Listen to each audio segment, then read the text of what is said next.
Feel එකේ ආකාර දෙකක් තියෙනවා. දැන්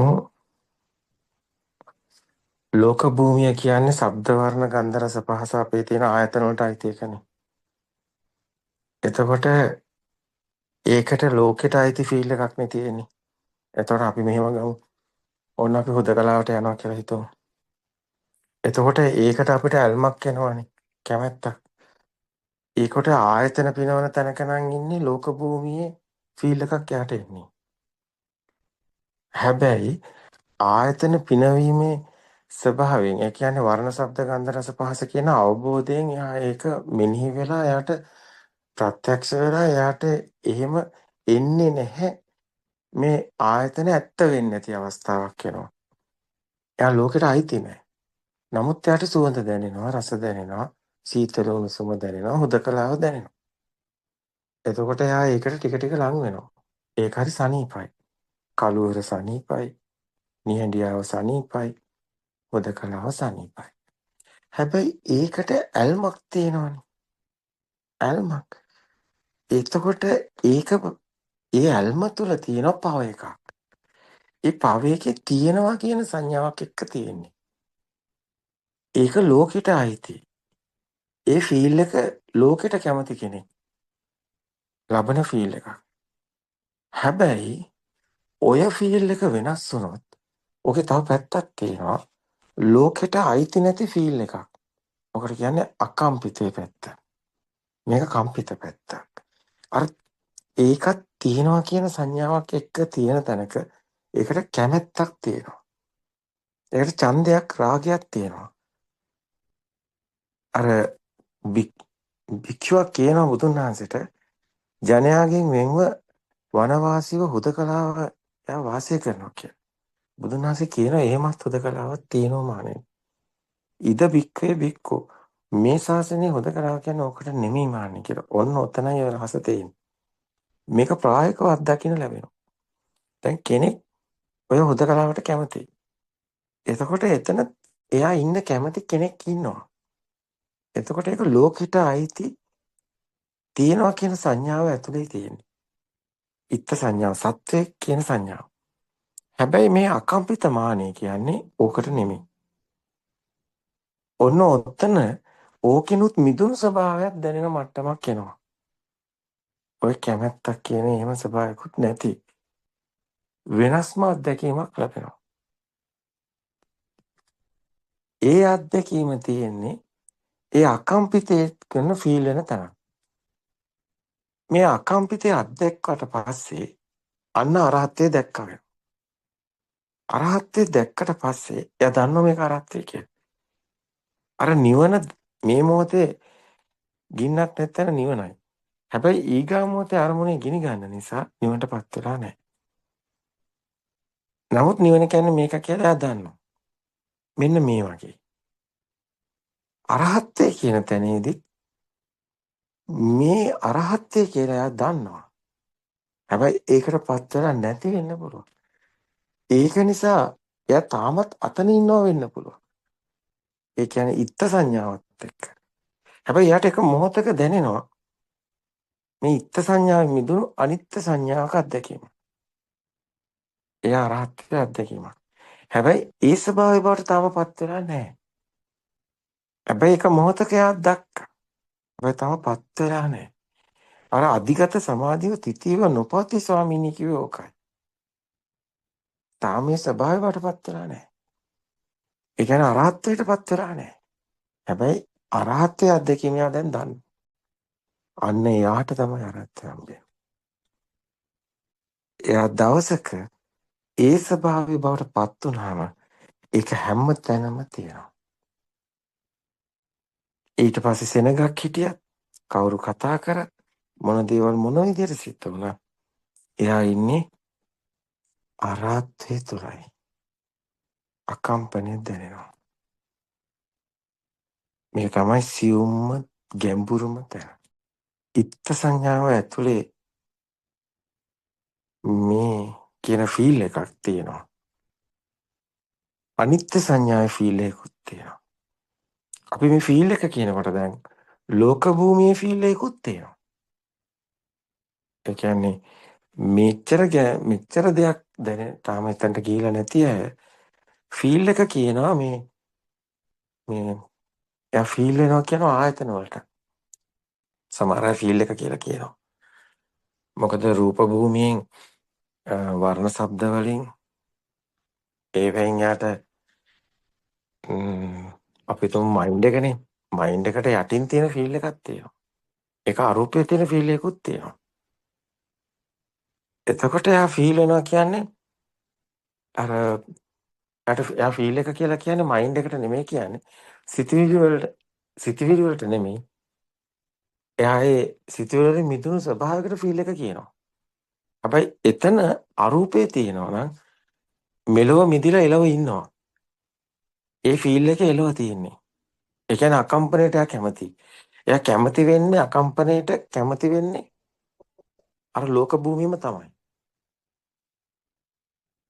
එයා කැමති වෙන්නේ අර සැබෑම එකට නෙමෙයි. අරූපෙට. අරූපෙට කැමති ෆීල් එකක් තියෙනවා. ඒ ෆීල් එක වෙනයි. අපි තුමු මේ හැම දෙයකින්ම අයින්ට වෙලා හුදකලාව ඉන්න කැමතියි කියලා. එතකොට එයාට ඒක තමයි ෆීල් වෙන්නේ. අපි තුමු මේ ෆීල් එකේ කියනකොට ෆීල් එක මේ රූප භූමියත් ෆීල් එකක් තියෙනවා. ඒ ෆීල් එක වෙනයි. අරූප භූමි ෆීල් එකක් තියෙනවා. ඒ ෆීල් එක වෙනයි. අරූප මෙලවත් මිදිලා එලවත් මිදිලා දෙලොවම මිදුණු ෆීල් එකක් තියෙනවා. ඒක අරහත්ත්වයේ තියෙන. ඒ කියන්නේ මේකේ අර මුකුත් නැති හුදකලාවට කැමැත්ත තියෙන ෆීල් එකනොත් මිදුණු එකක් තියෙනවා. එතනත් ෆීල් එකක් තියෙනවා. ඒක අඤ්ඤේන්ද්‍රිය තුළ එන අඤ්ඤතාවය බවට පත් වෙන තැනයි හම්බෙන්නේ. ඒතර අඤ්ඤේන්ද්‍රියත් ෆීල් වෙන එක අඤ්ඤතාවය බවට පත් වෙනවා කියෝ ඔකයි. මේ අරහත්ත්වයේ ෆීල් එකක් තියෙනවා. එතකොට ඒක බවට පත් වෙන තැන ඒ ෆීල් එක තියෙන කෙනාටයි එන්නේ. අරහත්ත්වයටත් ෆීල් එකක් තියෙන කියෝ එකයි. ආනන්ද හාමුදුරුවෝ සක්මන් කරලා අරහත්ත්වයටපත් වුනේ නැහැ කියලා දන්නවා. හැබැයි ආනන්ද හාමුදුරුවෝ සතපෙන්න යනකොට ආනන්ද හාමුදුරන්ට මේක අභ්‍යන්තර පරිවර්තනයකින් වෙන්නේ හිතලා කරන එකක් නෙමෙයි. අපිට හිතලා කරන්න බෑ. මේක Tamanට අභ්‍යන්තරයේ සිද්ධ වෙන පරිවර්තනයේට අපිට පොඩ්ඩක් අවධානය යොමු කරනවා වගේ අර ඉවල්ලගෙන ඉන්න වගේ දෙයක් විතරයි කරන්න පුළුවන්. ඒක අපි කරන එකක් නෙමෙයි. ඒක සිද්ධ වෙනවා. දැනගන්න නේද කතාව. පෙරන් සරණයි සර්. එහෙමයි. ඒ කියන්නේ හුදකලාවට අපිට තියෙන කැමැත්ත දැන් හුදකලාව අපිට ෆීල් වෙන එකක් තියෙනවා. නමුත් ඒ හුදකලාවට තියෙන කැමැත්ත නෙමෙයි මේකේ අවසානය. ඒ කැමැත්තත් නැති වුණු ෆීල් එකක් තියෙනවා කියලා කියන්නේ. එතන තියෙන්නේ සුඛය කියන්නේ හුදකලාවට තියෙන කැමැත්තත් නැති එකක් කියන එක. ඒක අරහත්ත්වේ ෆීල් වෙන එක. මෙතන ලෝකේ ෆීල් වෙනවා. අරූපෙත් ෆීල් වෙනවා. එලවත් ෆීල් වෙනවා මෙලවත් ෆීල් වෙනවා. ඒ කියන්නේ එලව කියන්නේ අරූපේ. ශබ්ද වර්ණ ගන්ධ රස පහස කියන්නේ ආයතන වල ලෝකේ. ඒ රූප ලෝකේ. හැබැයි ඒකේ මිදුණු තැන තියෙන්නේ අරූපේ එලව. ෆීල් එක ફોકસ කරලා ෆීල් කරන්න බලන්න. එහෙම අවශ්‍යතාවයක් නැතුව නෑ. නැත්නම් ඔකේ ඒ කියන්නේ එහෙම සමහර අදහස් කරේ මේකයි. Tamanට සිද්ධ වෙන දේ Taman කරන එකක් නෙමෙයි. ඒක Tamanට වෙන එකක්. හැබැයි Tamanට වෙන දේ ගැන Tamanට ෆීල් එකක් තියෙනවා. දන්නවා කියන්නේ. Tamanට ඒක අසු වෙනවා කියන්නේ. හැබැයි මෙතන දැන් අපි හුදකලාවට කැමැත්ත කොහොමද එනවනේ ගොඩක් අයට. මේ හැම දෙයකින් මිදුණු හුදකලාවට එනවනේ. කලුවරට එහෙම නැත්නම් නිහඬියාවට එහෙම නැත්නම් ඒ හැම එකකින්ම එනවනේ කැමැත්තක්. එතනට කැමැත්තක් එනවා. ඒ කැමැත්ත කියන්නෙම ඉත්ත සංඥා කියන්නේ ආත්මෙමයි කියන එක. එතන ආත්මේ තියෙනවා. ඒතකොට ඒක ෆීල් එකක් එක්ක එනවා. ඕක කියන්නේ අරූප ලෝකය කියලා. ඒතකොට අරූප ලෝකයේ ස්වර්ණමාලිය හොඳට දන්නවා. හැබැයි ස්වර්ණමාලට මේ මෑතකදී අත්දැකීමක් තියෙනවා. අරූප ලෝකෙනුත් මිදුණා. ඒක ස්වර්ණමාලි දන්නවා. ස්වර්ණමාලි මීට කලින් කිව්වා අන්තිම පාර කතා කරන වෙලාවේ ස්වර්ණමාලට එහෙම අත්දැකීමක් ලැබුණා කියලා. හැබැයි ආරස කියන්නේ ඒ අත්දැකීමත් දිගටම පවතින නැති ස්වභාවයක් තියෙනවා කියලා. ඒතර මෙලව කතාව හරියි. මෙලව මේ සුවඳ දැනෙන එක, රස දැනෙන එක මේ රූප ලෝකේ. එලව කතාව හරියි ඒකෙන් මිදුණු හුදකලාවට කැමති වෙන එක. හැබැයි මෙලවත් මිදිලා එලවත් මිදිලා දෙලොවම මිදිලා අත්දැකීම තමයි සර්ණමාලි අන්තිම දවසේ කිව්වේ. ඒකෙදි සර්ණමාලි කිව්වා එතනටත් කැමැත්තක් නැති ස්වභාවයක් අත්දකින්න ලැබෙනවා කියලා. එදාර පාක් එකේ අත්දැකීම කිව්වා.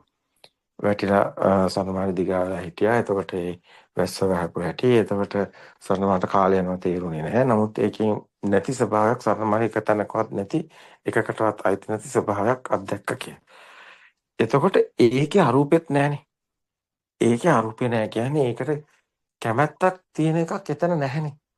සැහැල්ලුවක් විතරයිනේ. සුඛයක් විතරයි මතුවෙන්නේ. ඒකේ එන්නේ මෙලවත් මිදිලා ඉලවත් මිදිලා ලබන අත්දැකීමක් විදිහටයි. ඒ කියන්නේ රූප ලෝකයෙන් මිදිලා අරූප ලෝකයෙන් මිදුණු අත්දැකීම. හැමතිස්සෙම අරූප ලෝකයට ශබ්ද වර්ණ ගන්ධ රස පහස අයිති නෑ.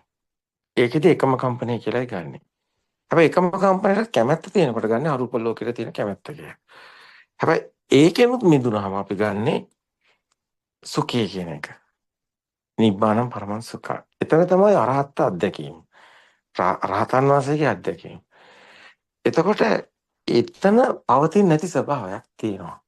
එක දිගට. හැබැයි ඒක එක දිගට පවතින ස්වභාවයක් තියෙනවා නම් ඒක සතර ඉරියම්තරව හැම මොහොතම දැනෙන එකක් එනවා. මෙතන කැමැත්ත කියන එකත් නැති වෙලා යනවා අවසානයේදී. නිකම්ම සුඛ ස්වභාවයක් විතරක් මතුවෙනවා. සහැල්ලුවක් විතරක්. ඒකේ කැමැත්තක් තියෙනවද නැද්ද මොකද අදහසකුත් නැහැ. ඒ ස්වභාවය තුළ පාවෙලා යනවා දිගටම. වෙලාවක් අදහසකුත් නැහැ. ඕක සමාධි ස්වභාවයක්. ඒක අරහත් සමාධිය කියලා අපි කතා කරන්නේ. නමුත් ඒක ඒ මොහොතේ දැන් මතුණා කියමු. එක දවසක් කරේ. ඒක හරි. ඒක අත්දැක්ක. ඒක දැන් හරි සම්මානි කිව්වා. අපිත් ඒක දන්නවා. දැන් අරස කියන්නේ වෙන එකක්. ඒ ස්වභාවයේ එදිනෙදා වැඩ කරනකොට හැම මොහොතෙදිම අපි මොන දේවල් කරත් මොන විදියට කතා කරත් මොන විදියට හැසිරුණත් යටින් වතුවන ස්වභාවයක් එනවා. එහෙම එකක් තියෙනවා. ඒක යට දැනෙනවා. එයා මේකකටවත් අයිති නැති ස්වභාවයක් යට දැනෙනවා. එයාට ඔය මොකක්වත් වැඩක් නැහැ. නමුත් එයා සාමාන්‍ය විදිහට එහෙම හැසිරෙනවා. සාමාන්‍ය විදිහට එයා කටයුතු ඔක්කොම කරනවා. සාමාන්‍ය විදිහටම තමයි ඔක්කොම පේන්නේ. හැබැයි යාගේ යටින් එහෙම එකක් නැහැ කියලා එයා දන්නවා. එයාට මරණයක්වත් මුකුත් අදහසක් නැහැ. එයාගේ ස්වභාවය හැමතැනම තියෙනවා. ඒ නිසා යාට දැන් හුස්ම ටික ගියත් එකයි තිබ්බත් එකයි. එයාට එහෙම මුකුත් අදහසක් නැහැ. එයාගේ කතාව හුඟක් වෙනස්. මෙන්න මේ අත්දැකීම ගැනයි කතා කරන්නේ. මේක අරහත්වය. අරහත් අත්දැකීම වෙනයි. අරහත්වයට පත්වීම වෙනයි. මේක ඊටාම ගැඹුරුයි. මේක කාටවත් පිටින් බලන්න බෑ. හොයන්න බෑ. මේක දැනෙන්නේ එයා දැන් හුස්ම ටික යන ලෑස්ති නිසායි. එයාට කොහොමත් එක නිසා. දැන් හුස්ම ටික තිබ්බත් එකයි කියත් එකයි. එයා හැමතිස්සෙම මහ පොළොව වගේ ඉන්නේ.